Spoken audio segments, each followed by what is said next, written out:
Welcome, everybody, to What's Up, Cuz? I'm your host, Jason Palmer, along with my cousin, the coach himself, Lancy Irvin. And it's been a while, Woo! cuz. What's up? How you Woo! doing, buddy? You know what, cuz last time I actually did a show with you, I didn't have this little scruff I'm growing. So, it's been a while. It normally takes about 2-3 weeks to grow it out, but how you doing, man? You've been jet setting all over the country. You've been to places I can't even pronounce.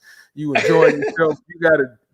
I'm not gonna curse. Man, you got a tan since the last time I see. How you I doing? do. I'm doing good, Doing cuz. I'm good? doing good. I had a great vacation with my wife out in Hawaii and celebrating our anniversary and a lot of Unbelievable. sports action going on. And, you and I haven't done a full show in a while, and we ain't doing one tonight either. So we got the Bears and the Vikings coming up tonight. So that's why we're on at 5. We're going from 5 to 6. But I promise everyone next week we are back to our regular schedule. We'll be on from 6 to 8. 16. We already got Chris Collins confirmed, Northwestern University head coach. He's coming on. We're working on getting a couple of other guests here in the next couple of weeks. We're really going to talk a lot of college basketball and some NBA basketball next week as well. The NBA draft is coming up in 2 days Oh. on Wednesday. The Bulls have the number 4 pick. Today was the first day that free agents could get out there and start signing. We got people opting out of deals. There's a lot going on, but you and I are doing good. And Lance, I've been working on my guns there while I was in Hawaii. I'm working. I'm starting to Hey, get. I got a little 22 caliber right there. I'm working on it though. tell my cousin she need to feed you, or did she get you a medium shirt? What size is that? You okay? You haven't been eating. Sharice not feeding you? Hey, boy, you got that little bitty shirt on. She is feeding me, man. It is not the shirt. I am putting in work, Mr. 60-40 workout. So I'm working on it. I'm trying to get my winter workout program on so that I can get my summer body in 2021. So I couldn't use it in 2020 because we all couldn't do nothing. You know what, Jay? But I'm glad you're working out because COVID has everybody. The mindset is different. So anytime you can work out, make yourself feel better, and it's good for you. So I'm asking everybody, please work out 10 minutes, 30 minutes. I mean, that's key. It's different for everybody these days, and I think the more we work out, we can feel better. I agree, man, and especially with COVID, we have a lot of our friends who have tested positive for COVID, and while there is no cure for this, and we don't know what this virus kind of does, a lot of my friends who have contracted COVID keep themselves in pretty good shape. And they believe that is one of the things that has kind of helped them get through the COVID, dealing with the symptoms. And the symptoms are different from everyone. So, just kind of be careful out there, everyone. Keep working out, keep drinking that water, try to stay healthy and work on your mindset too. We don't talk about mental health enough because there's some very stressful stuff we're dealing with in the country. And everybody just try to hang in there, try to stay as positive as you can. Does that would be your message, coach?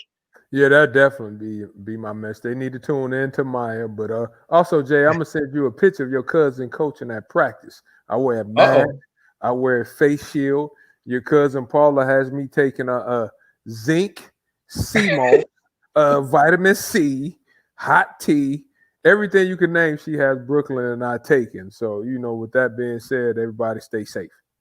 Does she have you decontaminate before you walk in the door too? AJ, she got me. I take my shoes off at the door. I have to take my clothes off, put them in the basket. I'm almost stripping by the time I hit the door. I'm like, go ahead. I hear you. Everybody be safe out there. So, because we got a short show, we asked our buddy from the Chicago Crusader Newspaper, Joseph Phillips, to jump on a little bit early today. He's going to talk with us. And then coming up later on the show, we got Sean Sierra. We're going to talk college football. And then at 5:45, Ivan Vargas is going to jump in. We're going to do some crosstalk with him before we lead into our barely pregame show hosted by Ivan and Mike. They're coming up at 6 o'clock today. Perfect. So we got a lot kind of jammed in here. We're going to bring on Joseph first, and then you and I are going to talk about the NBA. But let's bring on our buddy.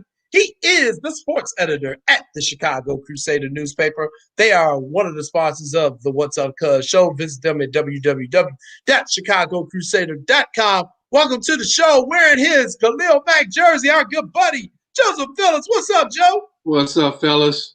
Ready this Oh, week? you ready this I don't want to time? hear no more trash talking. Where's y'all Bears jerseys at? It's Monday night. Let's do this. I'm light today. I'm light today.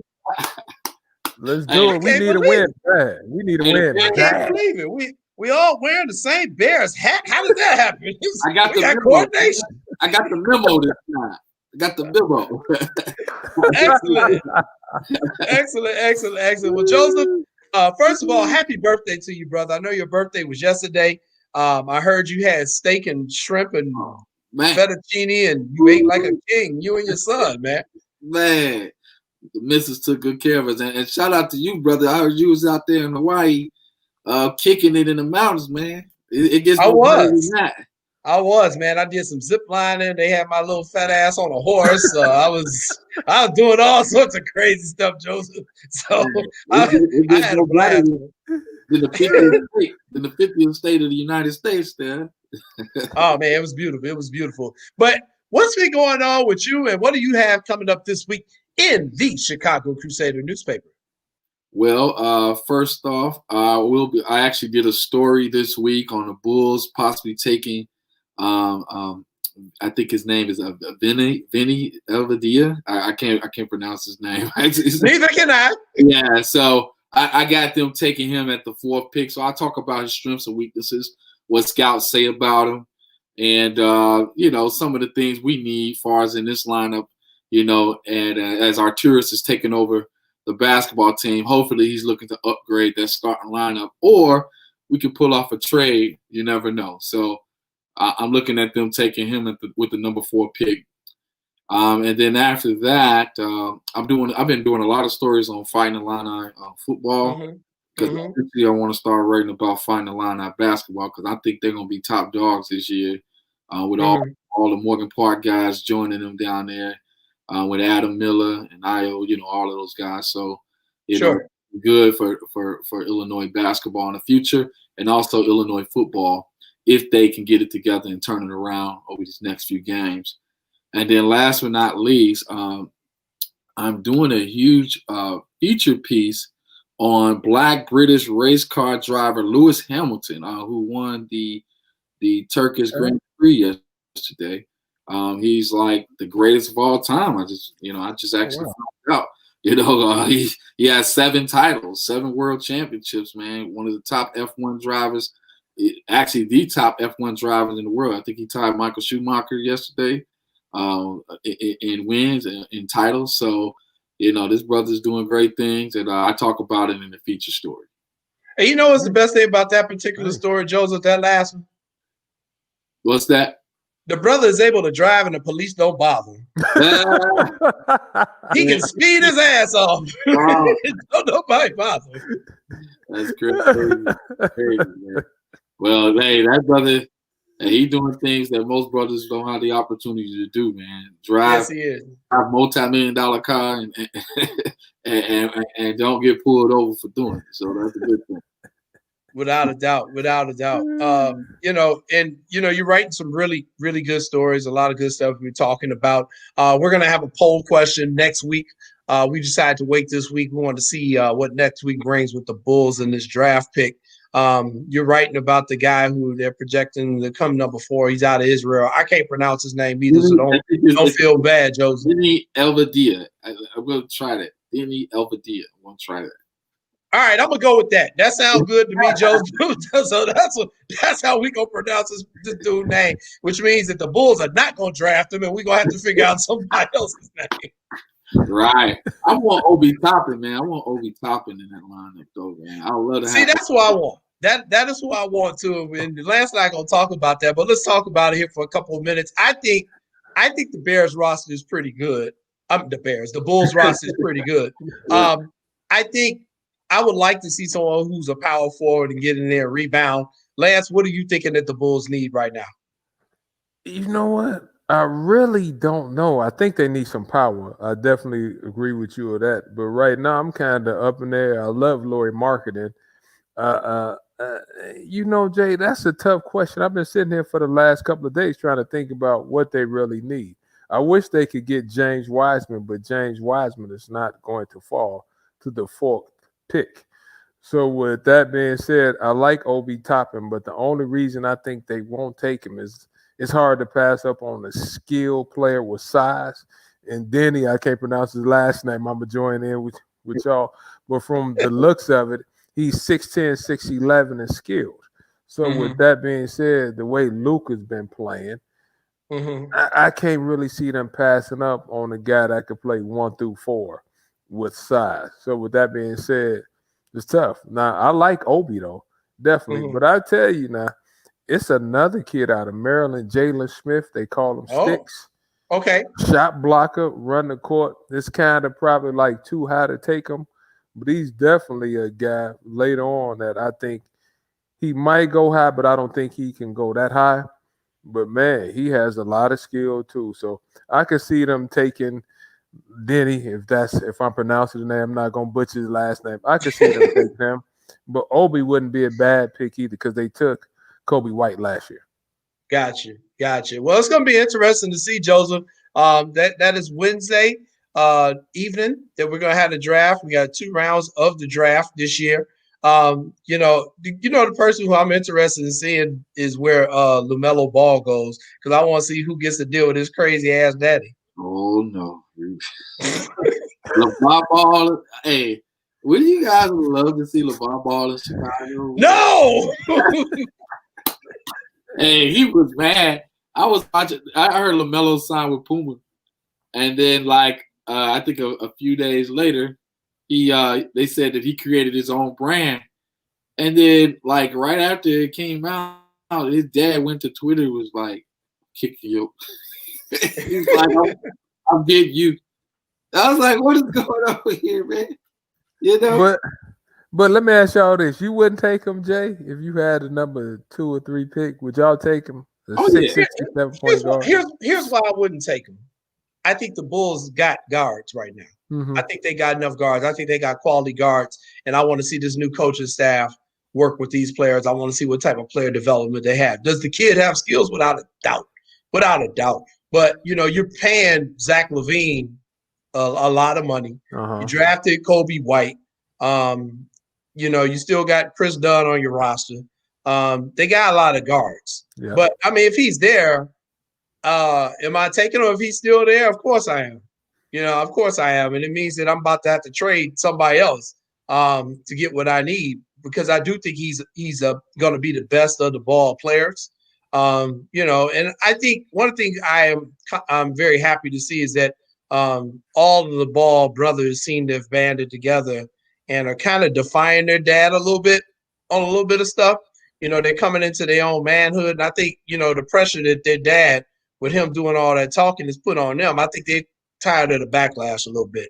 I think it took them a while to kind of grow up and mature to say, hey, Dad, chill out. Or, I'm going to sign with Puma. I'm going to do what I want to do. I think those are the first little signs of that little rebellion going on in the Ball family. But now some would say he's a marketing genius. What you think, Joseph? Do you like his marketing strategy, Joseph? I don't know. Just ask. If he went to the Joe Jackson School of Marketing, if you get all your marketing tips and your SWOT analysis from Joe Jackson, you in trouble, brother. Ask Michael, ask Tito, ask Randy, ask Jermaine. You know how it went. Joe had no nonsense, but he didn't have no tolerance for nonsense, man. I hear you. Hey, Joseph, before you go, let me ask you tonight, Bears-Vikings, who you got winning? Well, I'm going with the offensive play calling tonight because it's finally got the prayer that we asked for with Matt Nagy giving up the call. So I got the Bears by 7. Wow, Bears by 7. Okay. Nothing wrong with that, Joseph Phillips. We got a new play caller, so. We do have a new play call. Joseph, thank you so much for joining us on this quick edition, man. Enjoy the game tonight, and we will see you next week. We got a loaded show, so we'll definitely be in contact with you pretty soon here. But have a good week, man, and stay safe. Wear your mask, brother. All right, God bless. Peace out. Definitely. All right. That's Joseph Phillips from the Chicago Crusader who's joined us. Lance, let's talk some basketball. But before we do so, let's talk about the app, the SportsZone Chicago app. If you do not have the app already, go ahead and download that app. SportsZone Chicago app. You can get it on Amazon. You can get it on Google, iTunes. Go ahead and get that app. It'll give you access to all of our shows. All of our shows on the SportsZone Chicago network. And just a reminder, next week we're back at our regular time from 6 to 8 p.m. Our 7 o'clock p.m. guest will be Chris Collins, the head coach of Northwestern University basketball. We talk a lot of college basketball next week. We also are working to get us some NBA guests as well. Next week is going to be real basketball heavy, probably for the next 2 weeks, but we're also going to be talking college football as that's ramping up. And, of course, we'll discuss the Bears a little bit, but they are going into a bye after this week. But, hey, let's break down some NBA stuff because today, man, it's a lot of NBA news. They caught me off guard. I was not expecting all this news that's been coming out of the NBA today. But let's start with, I guess, probably the biggest news. Our buddy, former Mac Irvin Fire alum, known as the Unibrow, Anthony Davis, said, pay me my money. He has opted out of his $28 million option with the Los Angeles Lakers that he would have gotten this year. He has chosen to opt out of that and become a free agent. Lance, what are your thoughts on AD and him deciding to turn down $28 million? You know what? Real quick, shout out to my 60/40 members that's texting me and watching us on Facebook and YouTube Live. So shout out to 60/40. I'll see y'all next year. It was just too cold the other day for me to come out there. but anyway, you know what? I don't know why he wouldn't opt out. If you're looking at it from a money standpoint, I mean, 28 million, 35, 36 million. He basically.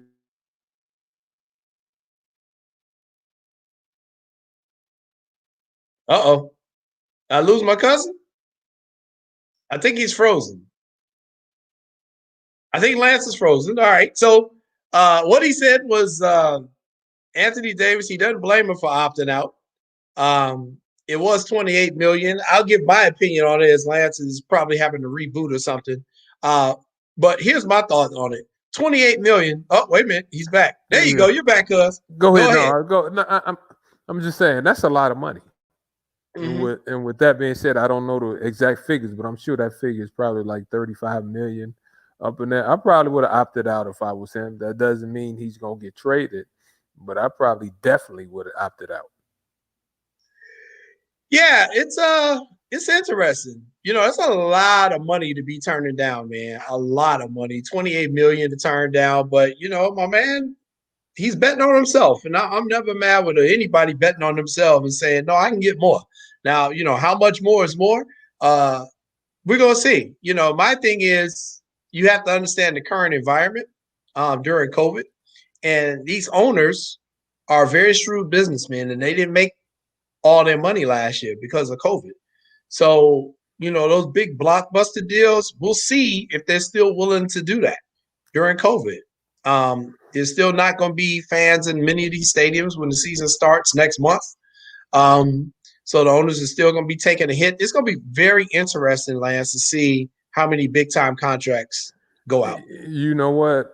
I say AD definitely can get it because he's like a top 5 player. The medium-tier players, the money might not be there for them. But if you're a player like Anthony Davis, you just won a championship, you're a top 5 player, somebody will pay you. Like I said, it's the other players that might have a hard time commanding the big dollars that they once would have gotten. Like, for instance, Fred VanVleet is going to be interesting. He has had a great couple of years with the Raptors, and I'm pretty sure he's a free agent this year. So, you know, I'm curious to see how much money a guy like Fred will get this year. That's the ones, the mid-level players. I shouldn't call him a mid-level player, but a free agent like Fred. I wonder how much he will receive this year because of COVID. Because a couple of years ago, he probably would have broke the bank maybe. I don't know, but time will tell. Time will tell. Time will tell. The other big news of the day, this guy, Chris Paul, rumored to be going to the Suns. Not official yet, so don't pay our doctored photo any attention, folks. Rumored Chris Paul going to the Suns from the Thunder. That's going to be interesting. Your thoughts on that? That's interesting, Jay. When you brought that up, I said, I gave a look, but think about it. Monty Williams is the coach, right? Yeah. Chris Paul played with them before him when they was at the Pelicans. So with that being said, you put Chris Paul, an older veteran, with some of the young guys, the DeAndre Ayton, Devin Booker. Now you starting to get your pieces in your team. You know, they looking better.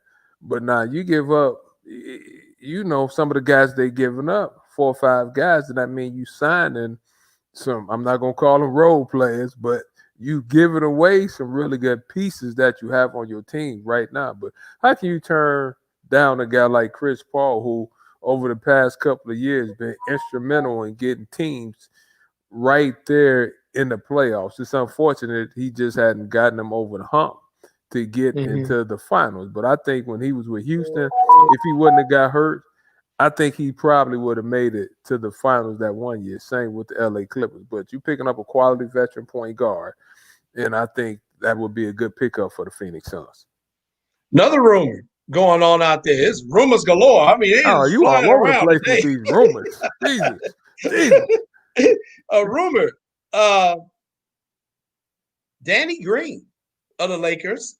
The Lakers also have the 28th pick this year in the first round of the draft. Danny Green in the 28th round pick, rumored to be on the trading block. So Danny Green, who was criticized for his shooting, especially during the NBA Finals, rumored to be getting up out there with the Lakers, and they trying to move him. Your thoughts on Danny Green? If you in the league they call the NBA long enough, everybody will get criticized. I mean, I like Danny Green. He's a pro from everything I hear and see. I mean, he just struggled shooting the ball this year. But now, if you look at his body of work, he's been a big time shooter. So with that being said, I mean, I could see the Lakers maybe trying to trade him because at the end of the day, they might be able to pick up someone that can shoot the ball as well as Danny Green, maybe for cheaper. Interesting. And then the big news. Well, What's it's not the big big news, but the big anticipated news. What's that? James Harden, also known as All I Do Is Shoot. Will he stay with the Houston Rockets? Him and Russell Westbrook, we knew it was not a match made in heaven to begin with. One of them got to go because there's only one basketball and you got 5 guys out there, and 2 of them want the ball in their hands in order to do their thing. It is rumored that Harden could also be on the move. Maybe Westbrook is on the move. Westbrook has already kind of come out and said he doesn't want to play with the Rockets. There you go. What are your thoughts on the possibility that James Harden could be on the move? I don't see James Harden leaving. If anybody's leaving, I think it's Russell Westbrook. Like, I've been reading some of those comments that he been saying about the team's culture, the team environment. When you start saying stuff like that, they ship you up out there quick, fast, in a hurry. Russ would go before James go. Like, I was reading a piece a couple of days ago, and I didn't know the culture was that bad until Russ started talking. So with that being said, who you going to get rid of, Jay? You going to get rid of the person that's running his mouth or the person that's sitting there being quiet, not saying much? Yeah, they gonna get rid of the person that's talking. That's the way it's always been. So it looks like, James Harden here. We're gonna see whose team it is. I agree with you. I think it's James Harden's team. But I think a lot of that is on the general manager, man. Why you bring 2 dudes in, both in basically shooting guards, who both need the ball in their hands? Why you bring them both on the same team, man? That was like a terrible chemistry move, if you ask me. But one thing about Russ, I could actually say this: like, you never hear people question his work ethics. You never hear them talking about him in practice. He's not bringing it to practice. You never hear them say Russ is lazy. You never hear them say. The only thing they say about Russ likes to shoot a lot and quite often. But pretty much in terms of being the guy in a locker room that brings it every day, that's Russ. Now, with that being said, though, Russ made it sound like guys wasn't coming to practice on time. Guys wasn't doing the things they needed to do. And Russ is a culture guy. So with that being said, now, it was the ball being dropped somewhere. Do you blame it on Mike D'Antoni that just left? It ain't all on Russ now, because he didn't put the system in. Anytime you just shooting 1,000 threes now, I mean, Jay, that's tough. You playing small ball and everybody that catches just launching threes? Seriously. Yeah, I hear you, man. And, I think of, my boy James Cox. He's down there in Texas, and Cox is very knowledgeable basketball as well. He's right down there in the thick of things in Texas. I'd love to hear his opinions on some of this stuff. But, that's a very interesting situation, because remember when we were predicting when the playoffs started, I went on, the cigar show with the Humidor boys on Saturday. And who was my pick? I said the Rockets. You said Houston, and I looked at you like you were crazy. I said Houston. I said because if they get hot, if you remember, I said if they get hot and shooting, man, they can score. And you never know about injuries and all that. So I like Houston is a legitimate threat to the Lakers out of the West. You know what? You're gonna make me take off my hat on you. Take my hat off. You're a part of the family. You know when the playoff star people slow down the pace in the NBA games 9 times out of 10. And what did the Lakers do to everybody? Punish them on the inside. They were punishing guys. So you need some size somewhere. You need some size. When it's all said and done, when teams making a run, the easiest way to get 2 points is throw it inside and get you a layup. And you never really have a chance to get. Go ahead, Jay. I don't mean to cut you off. No. You're right. You're absolutely right. And I was just gonna say, I said on Sean and Meyer earlier today, and I want to hear your thoughts on it. I think the NBA, we're going to see a resurgence here in the next 4 or 5 years where the big man becomes more of a prominent role. And I mean a big man down low, not a big man shooting 3-pointers and 18-footers. And leading into that, we kind of talked about a little bit with Joseph, but the Bulls and what do they need? I think the problem with the Bulls is they don't have anyone they can dump the ball down to in the post and get 2 points when they need it, or put the other team in foul trouble. And I want to hear your thoughts on that. Who can they throw the ball to? There you go. I don't know. So you limit yourself as being a jump shot shooting team. At the end of the day, when the Lakers needed a basket, they could dump it down to AD. They could dump it down to Brian. Plus, Dwight Howard. That size will wear you out. Like my little brother Mac. And you know Mac, your cousin. Love guard. Mac was 6'6". I'm 6'1". I thought I was a great defender. I'm all low. I'm like, yeah, Mac, bring it on, Mac. Man, but that size, he'd go down to the post and just wear me out because he knew how to score. I'm trying to make up 5 inches. At the end of the day, like Pops used to say, size does not lie and speed does not lie. Now, if you're 16 and you got speed and mobile too, that height will get you. So with the Bulls, Jay, they can't throw it to nobody. Who?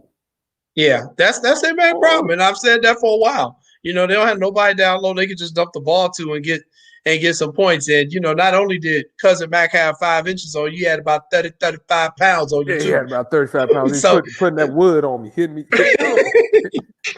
So I know how he was treating you in the backyard. So. Let me also say this, though. That's why if the Minnesota Timberwolves, how can you not take James Wiseman at the number 1 pick? I watched that man play up close and personal. He's 6'10", 6'11", maybe tall. He runs like a deer, can handle a little bit. He blocks shots, can shoot, and he's tough. So now you put him and Karl Anthony Towns out there, them boys tough to guard like that. And D'Angelo Russell out there, that size is going to wear you out too, Jay.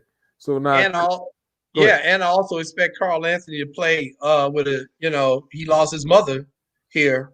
So, that's gonna be some extra motivation. His mother died from COVID. She was one of the first people who passed away from COVID earlier on in this pandemic. So he's got some extra motivation too. Yeah, he does, and he's a space 4 man. Like he played 4. So now you put him and Wiseman out there, and they both can run. They both can semi-guard a little bit. That's hard to guard. That's definitely hard to guard. Without a doubt. I got a bone to pick with you, man. I have been. Sean and Maya haven't called me to be on their show. You all on Sean and Maya's show. They ain't called me yet. Sean might forget y'all. Don't call me. I'll put my hat back on. Well, you'll get a chance in a couple minutes because right after this break here, we're going to bring Sean on. We're going to talk some football. I'm not talking to Sean. Why the heck has Lance not been on the Sean and Maya show? I'm not talking to Sean. I'm not talking to Sean. Stay with us, everybody. We're going to take a quick break. We'll be right back.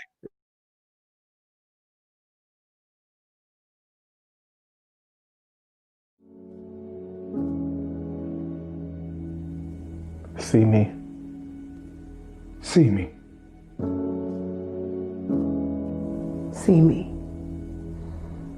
See my dark skin and my kinky hair. See me.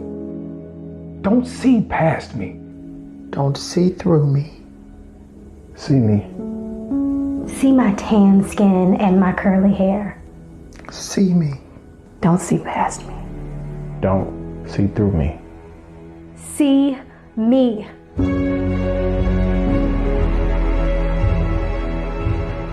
See my face, wet with tears from years of oppression.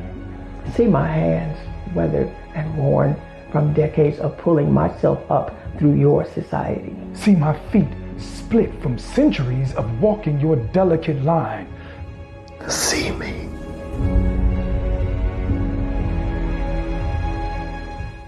See me. See me. I'm tired. I'm tired. I'm tired.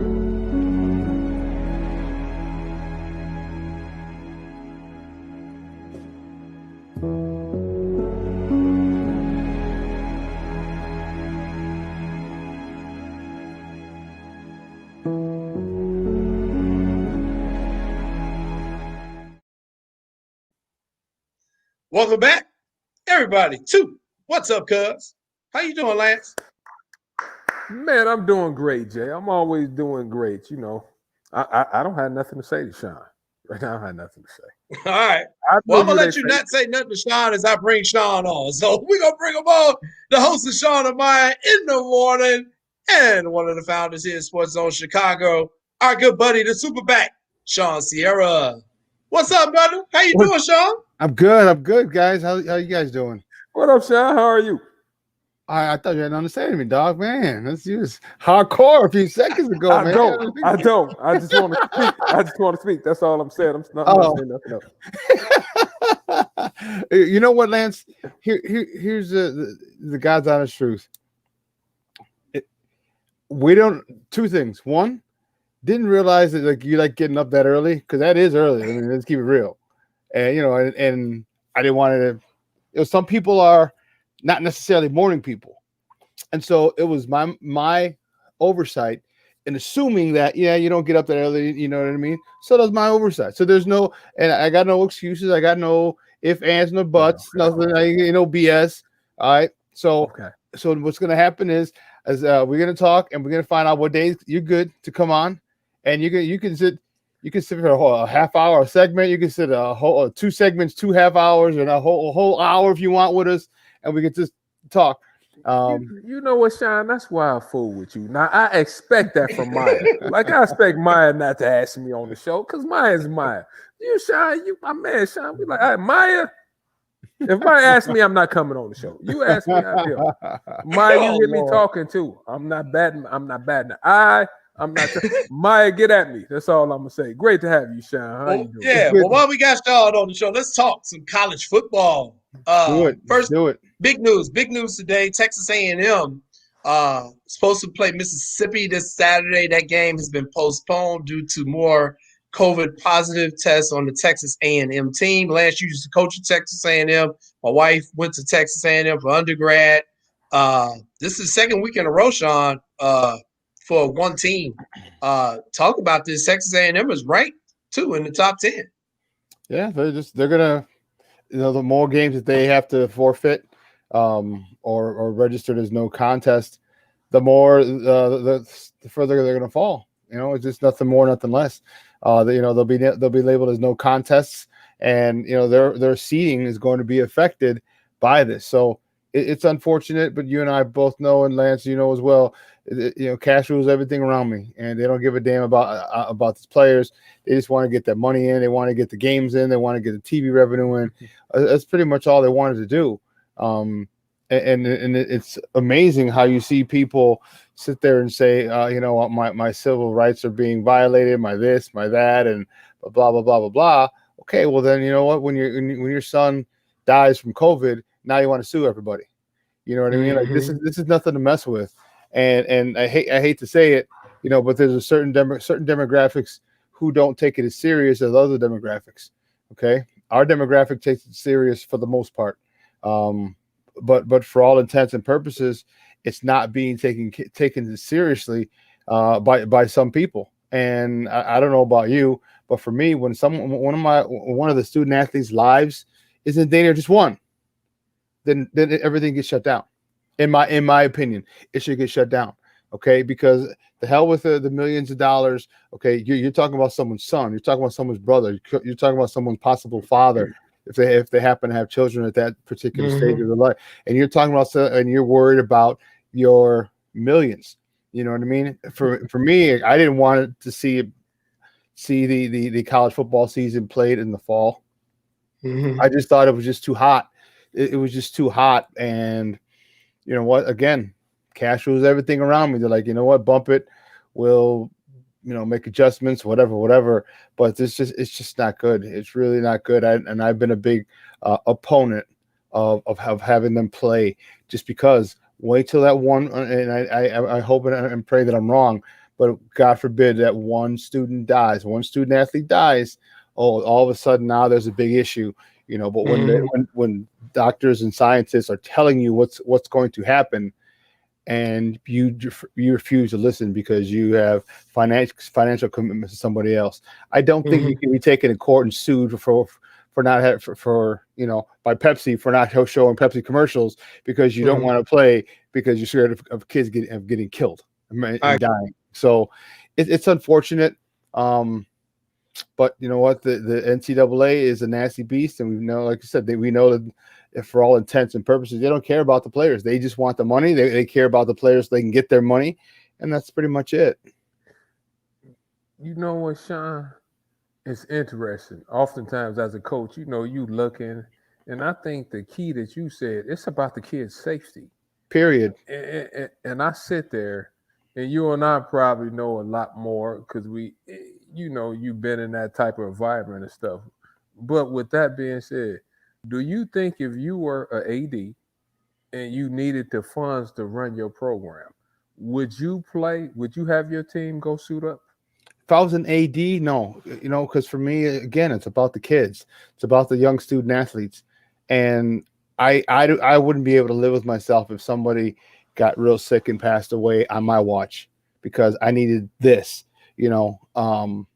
There's most colleges, especially if you're in one of the Power 5 conferences, you got money. Come on, man. You got money. Let's keep it real. Okay, so you don't get your $30 million endowment this year, but you got money, Right. So put your kids first, period.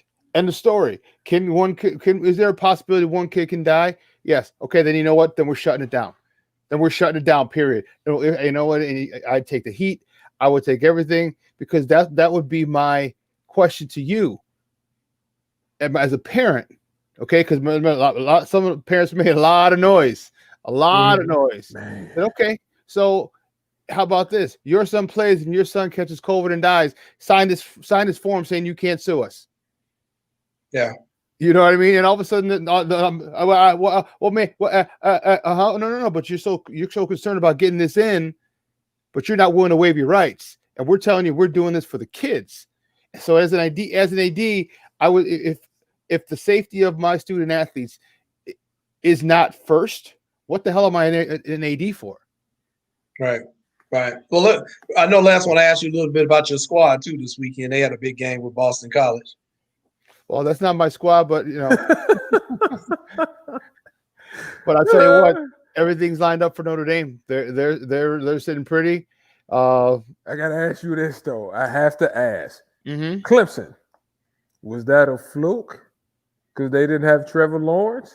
Or did Notre Dame, did they catch him at the right time? They caught him at the right time. Obviously Trevor Lawrence is a little better than DJ. Ayuk. He played well though. Yes, he did. Yes, he did, and he provides another aspect that Trevor Lawrence doesn't provide. And I'm talking like a big dude. Like they both run, but you got to run and tackle a 220-pound guy quarterback as opposed to 260, 270-pound quarterback like DJ. That's a whole different ballgame. That's a whole different animal. You know what I mean? So I just think they caught Clemson at the right time. I think they're not going to catch Clemson again when Trevor Lawrence is back and everybody's healthy.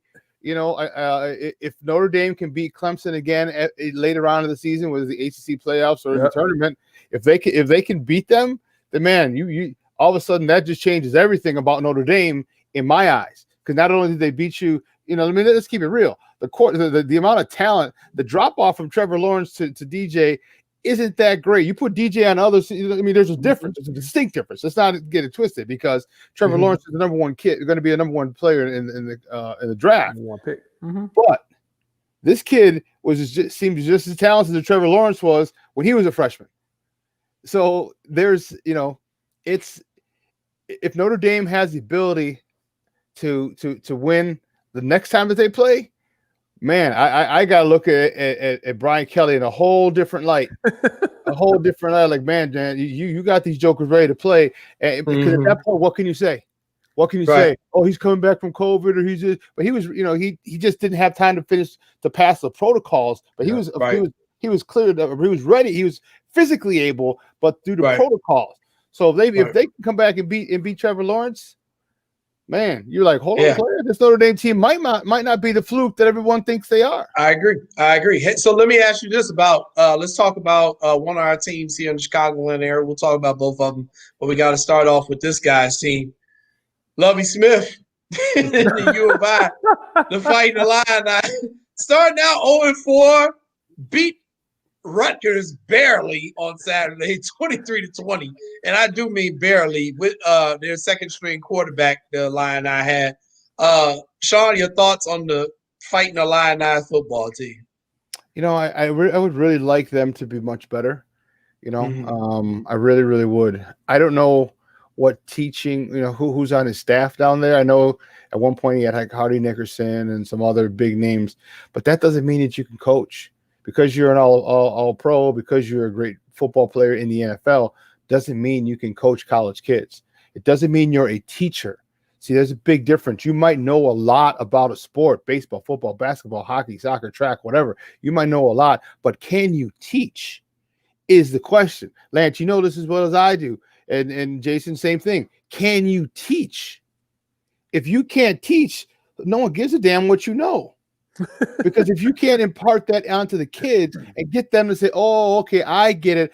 I see what you're saying. I understand this defense. I know to rotate here. I got it here. I got it. If you can't connect with those kids, nobody gives a damn how much you know, because the people who need to know it are not being taught it, or you're not connecting with those kids who need that information that you have.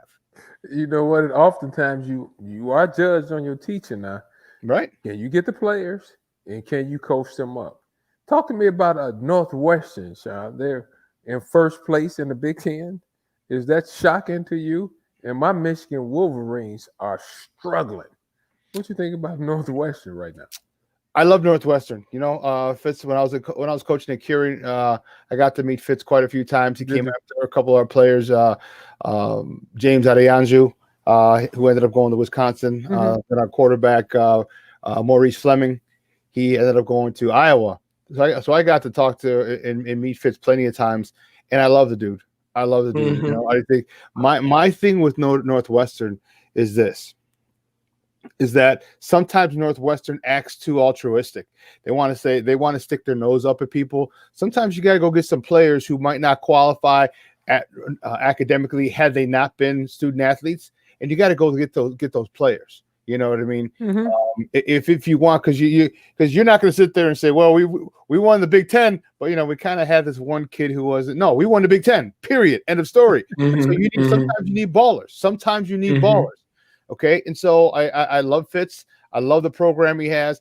There's never once been an inkling of any misconduct whatsoever.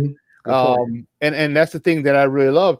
And man, you know as well as I do, coming out with a Northwestern degree, man, that carries a lot of weight in and around the Chicagoland area. If you want to stay in the city, or if you want to get into broadcasting, because we know their broadcast school, they have a litany. Mm-hmm. Their Yes, alumni base is huge. So Yes, you know sir. what? And sometimes sometimes you people get things because of their talents. It's just the way the world is. All right, right, wrong, or indifferent. It doesn't mean that they can't do a job. It doesn't mean that they can't be broadcasters. It doesn't mean they can't be color commentators. It doesn't mean that. Okay. I think they need to go after a little more risque, and not a whole bunch of them, but one or two guys who, good kids who's just, has struggled academically. But man, when they get on the field, that's a whole nother story. And That's right. And I think if they can, bend the rules a little bit and start getting some of those types of players, I think you're going to start to see Northwestern consistently be atop the West, if I'm not mistaken, the Big Ten West. Right. All right. Well, I certainly hope so. A lot of college football to come. Hopefully, we'll see if it's not shut down. The COVID numbers are going to dictate. The virus is going to dictate it. We got a situation here. I'm fearful of college basketball and football. Thanks for joining us, Sean. And let's go Bears. Let's see if we can get a win tonight. All right. Bear to freak down, baby. I'm fired up about tonight. I'm fired up. And here's why I'm fired up is I'm looking for Akeem Hicks. I'm looking for our D-line to do a number because one of their offensive linemen got COVID, and I haven't heard yet, but they have to do some contact tracing. So there may be more than one offensive lineman. This is a backup offensive lineman who's forced into the role.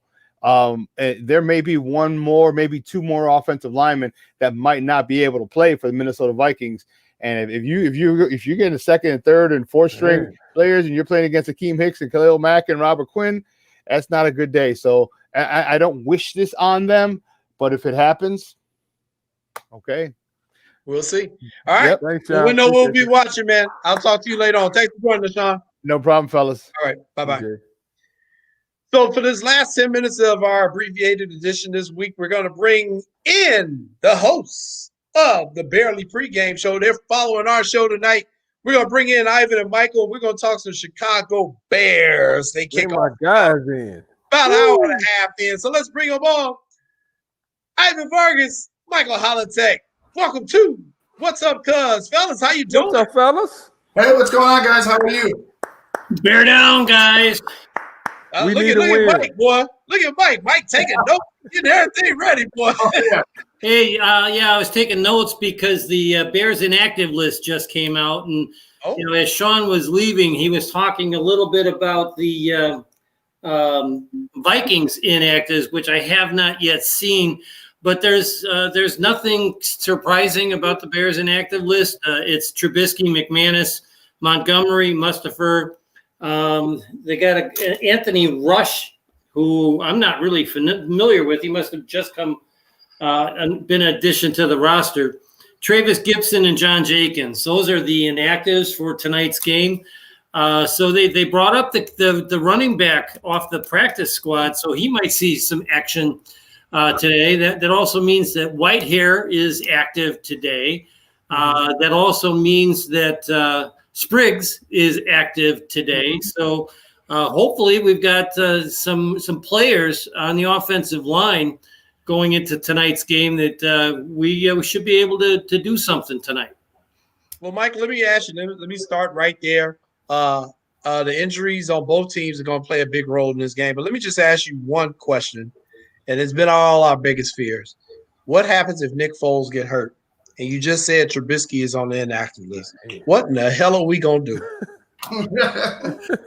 Well, let me answer that question with a question. Who's the better quarterback, Chase Daniel or Tyler Bray? Let's go with Bray. Okay. The Bears have beaten the Vikings twice with Chase Daniel as the quarterback. Nice. They did it both times in Chicago when Trubisky went out with injuries, and Chase Daniel came in and executed the offense. They dumbed it down, and they won both times with Chase Daniel as the quarterback. So you tell me. So let me ask you another question. The last time the Bears played the Vikings at Soldier Field, they didn't have Roquan. They didn't have Hicks. Mm-hmm. They held Cook to 35 yards rushing. Yep. They had 6 sacks. They turned the ball over twice, and we've got all those guys healthy. On defense, you got Quinn, which we didn't have last year, so he can wreak some havoc on an offensive line that's down a starting tackle. You've got a healthy Mack, you got a healthy Hicks, you got a healthy Roquan, which we didn't have against the Vikings last year. So, I'm looking for the Bears are 3-point dogs in this game, so I'm looking for an upset. You know what? Real quick, the offensive line is also key to remember. The offensive line for the Vikings has caught a case of COVID, unfortunately. So they're going to be without some of their offensive linemen. And with our defense being fully healthy, as far as I know, it's going to be a long day for some of those backups. You're talking about Khalil, you're talking about Robert Quinn, and McCullers. To be honest with you, McCullers, he showed me something against Tennessee, last week where he could just take up so much space, and he's so big and so strong that it stagnates the attack of the offensive line. So it's going to be interesting to see those guys. But like Mike said, a healthy defense that we didn't have last year, and an offensive line that's kind of been picked apart by COVID. It should be a long day for the Vikings offense. Ivan, let me ask you this, though. The Vikings defense is 24th in yards allowed, 24th. Montgomery is not playing today. Who do you expect to step up? Because we have to be able to run the ball. Like I looked at Tampa Bay yesterday, they was able to run. So who's going to step up in Montgomery's place? Because we have to establish the running game. Good question. I honestly think it's going to be – there's no other choice but to mix in Cordero Patterson along with Ryan Nall and Lamar Miller. Lamar Miller is active for the first time this season. They signed him to the practice squad, and he's been kind of in limbo for the past few weeks. And then, all of a sudden, boom, you got a David Montgomery that has gotten injured, unfortunately, with a concussion. Hopefully he comes back healthy and he's okay. But, it's going to have to be by committee tonight. It's going to have to be by committee until David Montgomery gets better. And to be honest with you, as long as this offensive line is getting healthier, I think we're going to see somewhat better play tonight than we saw against Tennessee. I don't think it gets way better, because we also remember it's not going to be Matt Nagy calling the plays. So it's going to be interesting to see how they attack the Vikings with what they have. Hopefully, Bill Lazor uses his players to the best of their abilities, and instead of using his players to the best of his scheme. Man, Mike, I just got to ask you, Mike. I have to ask you, why did Nagy give up his play calling responsibility? They lost 3 in a row. What's your thoughts on him giving up his play calling responsibility? I think it was job security. I really do. They're at the point now where, and I mentioned it when I was tweeting about the game last Sunday. This is what rock bottom looks like. They had no rhythm. They had no coordination. The play calling was. I could have called a better game. And it's so they've talked about relinquishing play calling for 2 or 3 weeks now. And Nagy was, we'll look at everything. We'll look at everything. We'll look at everything. And they've continued to suck. So I hate to call it, but that's so they have nowhere else to go. And if they turn the season around because of this, now all of a sudden Nagy's a genius because he had the forethought to relinquish play calling duties, and concentrate more on the other head coaching duties he's supposed to look at. And I mean, look at it when we were, when they were playing the Saints, and he had his head buried in his BU playbook card, and he didn't see what was going on in the field with Javon Wims. He didn't see, the fact that we could put turnstiles out as offensive linemen, and it would do a better job than what our offensive linemen have been doing in blocking. So let's give him a break. Let's give him time to review and do head coaching, and let his coordinators do their job. So I got a question for you guys. One of the things that I have definitely noticed around the league this year, one of my buddies pointed out to me on Facebook, so I'm going to ask the question Coach Herm Weaver proposed to me. Field position and being able to flip that field. The punting in the NFL this year, they're bringing back something, Mike, Ivan, and Lance, that I had not seen since, I'd say, the 80s or 90s. People are starting to figure out the coffin corner punt is actually effective. And I never understood why it went away and why people felt it was better to just have one fast guy sprint down and hopefully the punter can hang it up and down it down inside the 10. We're starting to see more punters go back to the coffin corner punt. And talk a little bit about how that's changing the game a little bit here, fellas. Well, I'll go ahead and start. Like I know Mike knows a lot more about that than I probably have. But if I recall, back in the day, there was more of an emphasis. Like when the punters would be more skillful, so like they'd have to know how to kick the ball to make that land into the coffin corner. Nowadays, you see guys that are just really strong that can kick the shit. They can kick the ball, and they can get that hang time. So I feel like there was just they kind of strayed away from really the small details of where to hit the ball, how to place the ball, and that's pretty much how what I got on it. Like I think there's a lack of emphasis on the details in punting. Mike, what you got? I think that Ivan kind of hit the nail on the head there a little bit.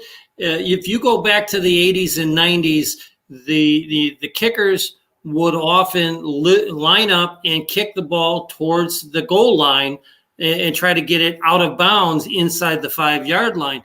And they would kick. If a right-footed punter, you would kick to your left. And the reasoning behind that was if you shank the ball off the side of your foot, it's going to at least stay in the field of play, even though it'll be short. If you're trying to aim for the same corner as your leg, and if you shank it, the ball's going to go out of bounds at the 30. Okay, so you saw that.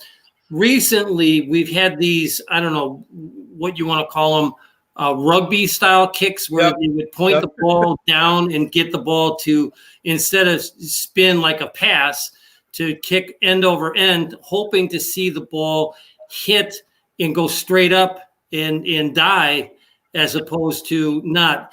And I think what you have seen is more and more kickers have gone to that style that we didn't see ever before. Now about everybody's doing it. And when you look at the Rams game, I mean, the Rams kicker was the player of the game. He was. He kicked he had 5 kicks. He kicked the ball 5 times, and every single kick was inside the 10-yard line. So the Bears, were way behind the 8 ball, trying to go 90, 95 yards. And that's what you're seeing today. I agree. Well, fellas, thanks so much. We're going to have everybody stay tuned. You guys are coming up here in about a minute. It's the Barely Pregame Show with Ivan and Mike. So we're getting ready to tune in for them. Thanks a lot, guys. Spoiler alert. We both have the Bears winning tonight. With that. There you go. Well, I'm going to say the Bears are going to win, too. Lance, what you got? All right, guys. Oh, Lance, what you got? Wait. Lance is frozen in time. He's saying the Bears are going to win. That's what he's saying. Okay. All right, guys. We'll see you later. All right. Cuz, you back with me there? There you are. You're kind of there. He's there. He's not. There he is. There you go. What's up, cuz? So another show. We're done with another show here. So we're going to make room here for Ivan and Mike. They're going to take us with the Barely Pregame Show. But before we get out of here, you and I, on a personal note, Our show last week got postponed at the last minute, and it was for a pretty tragic reason. A very good friend of mine, a personal friend of mine, and a good friend of the show, a good brother, Torek Hall, passed away suddenly and unexpectedly at the tender age of 44. And we were just completely caught off guard by this. I had just talked to him when I was in Hawaii. His wife had been to Hawaii with him, and they're the reason why Sharice and I went this time. And I had talked to him 2 days before he passed away. Said, "Man, I got to tell you all about Hawaii when I land." He's like, "Cool." And about 6 hours after my wife and I landed at O'Hara, I got word that he had passed away. So I have been asked to serve as a pallbearer for his services this Thursday, which is a true honor. Torek was a good friend to many, many people. And unfortunately, because of COVID, not all of us are going to be able to attend his services. But his wife really wanted me to be a member of his pallbearing crew. And I'll be honored to serve. And it's a loss of a good friend and a good brother in the community. And we just want to send our condolences out to his wife, Shanika, out to his mother, his brother, his sister, his nephew, and so many other people who love Torek. He's a really good brother. I am going to miss him. But that was the reason why last week's show had to be postponed. So hate to end it on a sad note, but we're going to celebrate his life on Thursday. But we will be back next week for What's Up, Cuz. We'll have a full show from 6 to 8 p.m. Next week with our guest, Chris Collins from Northwestern, and some more people. So Lance, Cuz, be safe out there this week. Man, you too, cuz, and shout out, man. He was a great guy. Torek was a great guy. The times I talked to him, he was always nice to me, cuz. So yes, he was. Great guy for him and his family. Yes, sir. So, all right, bear down, everybody. We're out of here. We will see you next week when we're talking about hopefully a Bears victory. We need one. All right, download the app, y'all. Don't forget. Peace out.